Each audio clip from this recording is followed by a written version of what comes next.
नमस्कार शेतकरी मित्रांनो, स्वागत आहे तुमचं पुन्हा एका नवीन व्हिडिओमध्ये। शेतकरी मित्रांनो, आजचा व्हिडिओ हा खूप महत्त्वाचा आहे। आज तुम्ही फळबाग लागवडीचा विचार जरी करत असाल आणि त्यासाठी शासकीय मदतीची अपेक्षा करत असाल तर हा व्हिडिओ तुमच्यासाठी महत्त्वपूर्ण ठरणार आहे।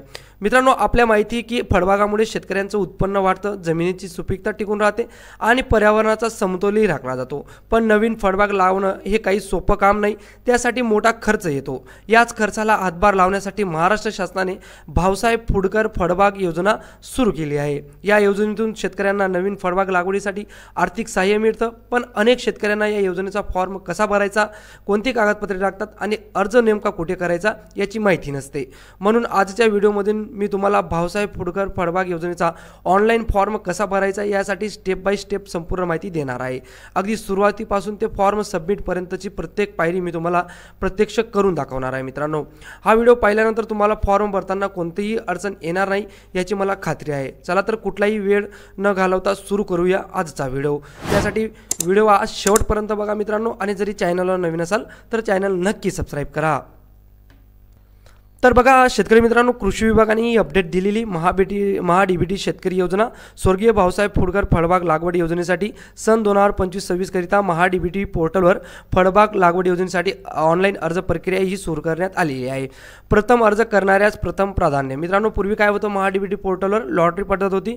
जेवढी अर्ज यायचं तर त्यामधून लॉटरी ही पद्धत राबवली जायची आणि लॉटरी पद्धतमधून ज्या शेतकऱ्यांची निवड व्हायची तर त्यांना या योजनेसाठी लाभ दिला जात होता। परंतु आता तसं नाही, प्रथम अर्ज करणाऱ्यास प्रथम प्राधान्य। त्यामुळे ही कार्यपद्धती अवलंबण्यात येत असल्यामुळे एखाद्या घटकासाठी जे शेतकरी लवकर अर्ज करतील तर त्यांना कदाचित त्या योजनेचा किंवा त्या घटकासाठी त्यांना लाभ मिळू शकतो। मित्रांनो, चला तर पाहूया कशा पद्धतीने तुम्ही भाऊसाहेब फुडकर फळबाग योजनेसाठी अर्ज करू शकता। तर शेतकरी मित्रांनो, मी बघा आता महाडीबीटी पोर्टलवर आलेलो आहे। महाडीबीटी पोर्टलवर आल्यानंतर तुम्हाला महाडीबीटी पोर्टल लॉग इन करावं लागेल। त्यासाठी तुमच्याकडे ॲग्रिस्टॅक योजनेअंतर्गत जी फार्मर आय डी आहे तर ती फार्मर आय डी असणं गरजेचं आहे। मित्रांनो, तुम्ही अजूनही तुमची फार्मर आय डी बनवली नसेल तर याच्यावरही डिटेल व्हिडिओ आहे ज्यात तुम्ही तुमची फार्मर आय डी कशा पद्धतीने बनवू शकतात ए टू जेड त्या स्टेप मी त्या व्हिडिओमध्ये सांगितलेली। त्याचबरोबर महाडीबीटीचं अकाउंट कशा पद्धतीने सेट करायचं आहे, कारण जे नवीन शेतकरी असतात, भरपूर असे नवीन शेतकरी असतात, ते प्रथम वेळेस असतात, त्यांचं कुठलेही महाडीबीटीचं अकाउंट नसतं, तर अशा शेतकऱ्यांना फॉर्म भरताना अडचण येते। त्यांच्यासाठी मी एक महाडीबीटीचा पूर्ण व्हिडिओ बनवला आहे। त्या दोघं व्हिडिओची लिंक आपण आपल्या व्हिडिओच्या डिस्क्रिप्शन बॉक्समध्ये देऊ किंवा वरती आय बटन्समध्ये सुद्धा देऊन देईल। तो व्हिडिओ पहा, त्यानंतर तुम्ही भाऊसाहेब फुडकर फळबाग योजनेसाठी अर्ज करा। मित्रांनो, चला तर मी इथं आता लॉग इन करून घेतो।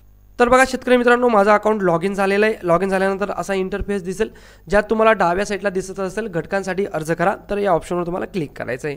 या ऑप्शनवर क्लिक केल्यानंतर आता तुमच्यासमोर मोठी विंडो उघडेल ज्यात तुम्हाला कृषी यांत्रिकरण, सिंचन साधने सुविधा, तर तुम्हाला काय करायचं आहे, तुम्ही जरी लॅपटॉपवर भरत असाल तर तुम्हाला सगळ्यात स्क्रॉल करून खाली जायचं आहे। मोबाईलवर जरी भरत असाल तर फक्त तुम्ही क्रोम ब्राउझरचा डेस्कटॉप मोड ऑन करून घ्या, जेणेकरून तुम्हाला फॉर्म भरताना कोणत्याही प्रकारची अडचण येणार नाही।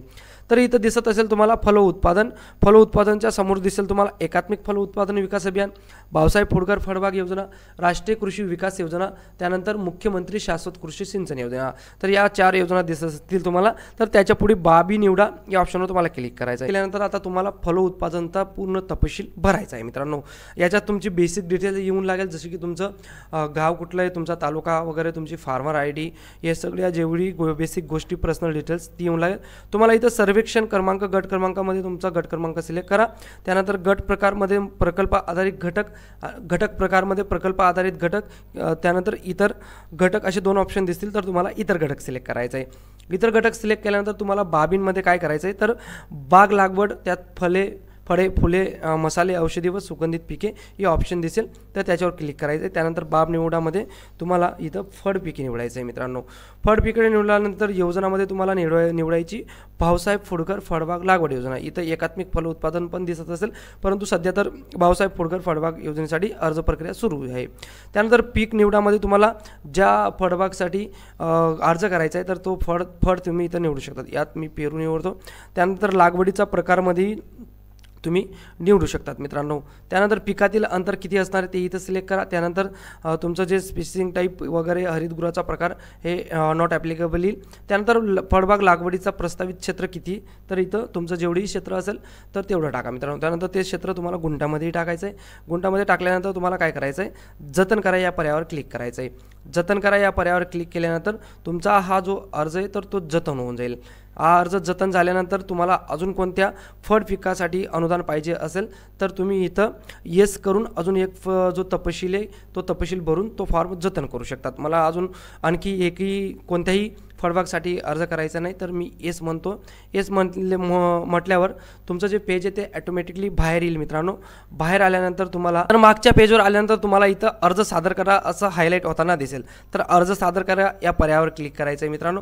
अर्ज सादर करा या पर्यायावर क्लिक केल्यानंतर तुम्हाला पहा या ऑप्शनवर क्लिक करायचं आहे। इथं पहा ऑप्शन आहे तर तुमचा जोही तुम्ही घटक निवडला आहे तो पाहायचा आहे मित्रांनो। इथं तुम्हाला तो घटक दिसत असेल। त्यानंतर तुम्हाला चेकबॉक्सवर टिक करायची, अर्ज सादर करा या ऑप्शनवर क्लिक करायचं आहे। जेवढेही चलन आहे ते चलन पे करून तुम्ही चलन हे UPI debit card credit card तुमचं फोनपे वगैरेने पे करू शकतात। 23-24 रुपयाचं ते चलन असेल। ते चलन पे केल्यानंतर तुमचं अर्ज हा सक्सेसफुली सबमिट झालेला असेल मित्रांनो। आणखी तुम्हाला जरी काही घटक निवडायचे असतील तर तुम्ही ते घटक ॲड करून एक सोबत पेमेंट करू शकतात। काही फॉर्म भरताना अडचण येत असेल तर आपल्या व्हिडिओच्या कमेंट बॉक्समध्ये कमेंट करा, मी नक्कीच तुम्हाला रिप्लाय करण्याचा प्रयत्न करेन। त्यानंतर अर्ज भरण्याचा जो मेसेज आहे तो टेक्स्ट मेसेजही तुमच्या मोबाईलवर येऊन लागेल मित्रांनो। हा व्हिडिओ जास्तीत जास्त शेतकरी बांधवांपर्यंत नक्कीच शेअर करा। अशाच महत्त्वपूर्ण अपडेटसाठी आपले चॅनल सबस्क्राईब करून ठेवा।